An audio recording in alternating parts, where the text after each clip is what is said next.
Bhojpur police को एक बार फिर मिली बड़ी कामयाबी। 15 सालों से फरार अपराधी टिमला गिरफ्तार। इसको लेकर भोजपुर पुलिस अधीक्षक संजय कुमार सिंह ने अपने कार्यालय में प्रेस वार्ता किया। आइए सुनते हैं भोजपुर पुलिस अधीक्षक संजय कुमार सिंह ने क्या कहा।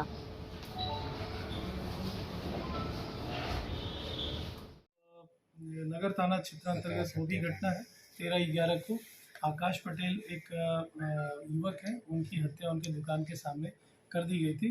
उस घटनाक्रम में कुल 6 लोगों के विरुद्ध में प्राथमिकी दर्ज की गई थी और पुलिस के द्वारा उस समय कोर्ट से प्रोसेस प्राप्त करके उन सभी 6 अभियुक्तों के विरुद्ध में कुर्की जब्ती की कार्रवाई भी बहुत ही जोरदार तरीके से की गई थी। लेकिन उसमें उस घटनाक्रम में ये एक नया पहलू था। इस व्यक्ति की पहचान की गई जो पकड़े गए, ये कुंदन कुमार है, जो उस घटना में 7वें अभियुक्त हैं, जिनकी पहचान बाद में घटना के अनुसंधान के क्रम में हुई है। और उस घटना में इन्होंने अपनी संलिप्तता भी स्वीकार की थी। ये उसी गिरोह धनजी यादव गिरोह के ही सदस्य ये भी है। इस गिरोह का भी दबदबा उस क्षेत्र में रहा, शीतल टोला एरिया में, और लगातार इन लोगों ने भी इस तरह की घटनाओं को करके आम जनता के बीच में दहशत फैलाने की कोशिश की थी। तो इस घटना में भी डीआईयू के द्वारा और जो पुलिस स्थानीय है उसके द्वारा कृत कार्रवाई ये भी प्रशंसनीय है और इससे भी हम लोगों ने कई लोगों की पहचान की है। आने वाले वक्त में इसकी गिरफ्तारी कहाँ से? इनकी गिरफ्तारी का विवरण हमने इस प्रेस विज्ञप्ति में दे दिया है। इनके साथ भी अवैध अग्नेयास्त्र बरामद है, जो अग्नेयास्त्र के बारे में कह रहे थे कि घटना के समय में उसका इस्तेमाल इन लोगों ने किया है। कोइलवा में डबल मर्डर का केस ये दर्ज हुआ था और 22/1/22 को, और इसमें जो व्यक्ति वांछित थे उन में से कुछ ऐसे थे जो अभी भी फिरार चल रहे हैं। उन्हीं में से अभिमन्यु सिंह की गिरफ्तारी सुनिश्चित की गई है। तो ये 3 महत्वपूर्ण गिरफ्तारियां जो हत्या के पीछे में जो स्थानीय पुलिस की दबिश चल रही है और बालू माफियाओं के खिलाफ में जो कार्रवाई चल रही है, ये उसी की सीरीज में। अच्छा सर, अभिमन्यु सिंह की गिरफ्तारी में पता चला है कि अभिमन्यु सिंह की पुलिस बहुत मार मारी है। ये ऐसा तथ्य है जो आप किस जगह से स्रोत से जानकारी लेके दे रहे हैं ये मुझे नहीं मालूम है, लेकिन पुलिस का काम है गिरफ्तारी करना। गिरफ्तारी के करने में बहुत सी ऐसी चीज़ें होती हैं, यदि कहीं पर कोई भागता है, गिरता पड़ता है तो चोट उसमें भी आती है। ये ऐसा आप बता रहे पहली बार, अभी तक मुझे इसकी जानकारी नहीं है। कार्रवाई चल रही उसके बारे में भी हम लोग बता दें कि गिरफ्तारियों का अभी तक इस महीने में हम लोगों ने ऐसे कांड 20 दर्ज किए, 23 लोगों की गिरफ्तारी है और इसमें 4 पहिया वाहन, हाइवा और लोडर वगैरह की भी बरामदगी की गई है। शराबबंदी के खिलाफ भी लगातार चल रहा है और इस ज़िले में 613 लोगों की अब तक गिरफ्तारी हम लोग उसमें कर चुके हैं। भट्टियाँ 1000 से ऊपर अभी तक ध्वस्त हैं हम लोग की। तो ये लगातार तीसरा महीना है जिसमें कि हम लोग 1000 से ऊपर की भट्टियाँ अवैध देशी शराब को लेके इसमें कर रहे हैं हम लोग। इसके अलावा भी विदेशी शराब में भी बरामदगी इसमें अलग अलग स्रोत से, जिसमें से चंदौली और यूपी से आने वाली शराब का भी जखीरा इसमें बरामद किया गया। और एक जो महत्वपूर्ण पार्ट थी कि जो हमारा बीएसएससी की जो परीक्षा थी, 2 दिवसीय परीक्षा थी, इसमें करीब 36,000 के आसपास में स्टूडेंट्स अपीयर हुए थे और यहाँ पे जो सुरक्षा व्यवस्था और यातायात की जो व्यवस्था थी, पूरे शहर में करीब 50,000 के आसपास में पब्लिक इन 2 दिनों में आए और गए हैं। तो वो भी एक पुलिस की बंदोबस्ती का एक प्रकार था, जिसकी जानकारी आम जनता को भी जाना जरूरी है।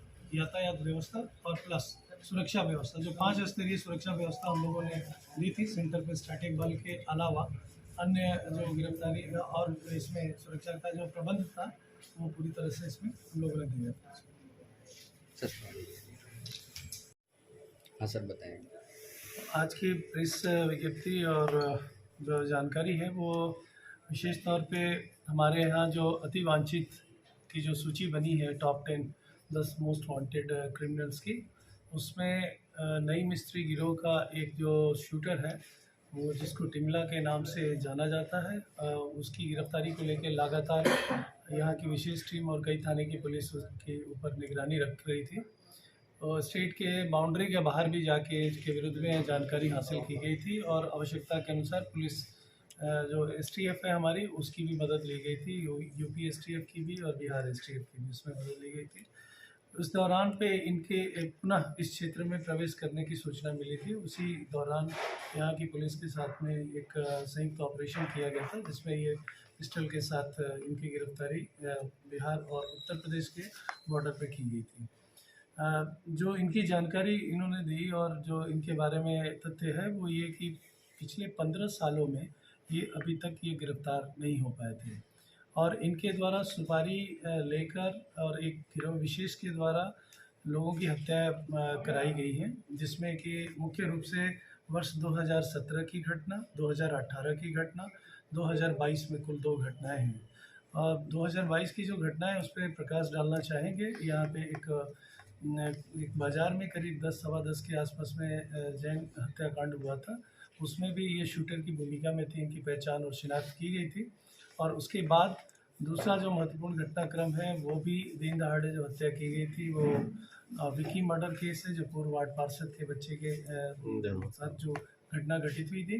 उससे पहले भी जो घटनाएं थी वो सेंसेशनल थी। उसमें डबल मर्डर का भी मामला है, जिसमें कि स्टेशन परिसर के अंदर में भी और कृष्णा साई हत्याकांड भी उसमें प्रमुख रूप से शामिल है। इन्होंने सभी कांड में अपनी संलिप्तता को भी स्वीकार किया है और इस बात को भी बताया कि वो गिरोह कहीं ना कहीं ज़मीन के विवाद को लेकर और ज़मीन पर वर्चस्व को लेकर इनके साथ में अलग अलग जो सदस्य हैं उनको बुला के और एक गिरोह के रूप में लोगों पे प्रहार करते रहे और गोली मारकर उनकी हत्या करके सनसनी पैदा करते हैं और लोगों में भय व्याप्त कराते हैं। कहाँ से गिरफ्तारी हुई थी? ये गिरफ्तारी बॉर्डर से हुई है, रोड पे ऑन रोड हुई है और जो भारत जो यूपी और बिहार बॉर्डर है उससे इनकी गिरफ्तारी सुनिश्चित की गई। ये अपना जो हाइडआउट है, जो शेल्टर है, वो चंदौली ज़िले में बना के रखे थे, वहाँ से आके अपराध की घटना कारित करते थे।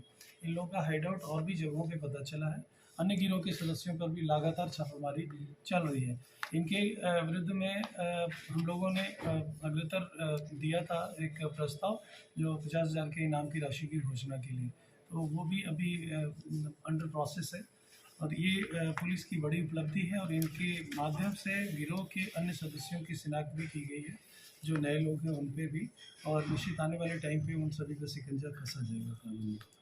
इनके विरुद्ध में अब तक टोटल 5 हत्या के प्रमुख ऐसे घटनाएं हैं जिनमें अभी तक गिरफ्तारी इनकी नहीं हो सकी थी, उन सभी में इनकी तलाश है। सर, जो मर्डर हुआ था पूर्व वार्ड पार्षद के बेटे का, उसमें सर क्या पता चला, किसके द्वारा सुपारी दी गई थी, सुपारी की रकम? ये अभी देखिए वो अनुसंधान का तथ्य है, हम लोग उस पर वर्क कर रहे हैं। अभी बहुत से लोगों की गिरफ्तारी इसमें होनी शेष है। ये 5वें है उस सीरीज़ में।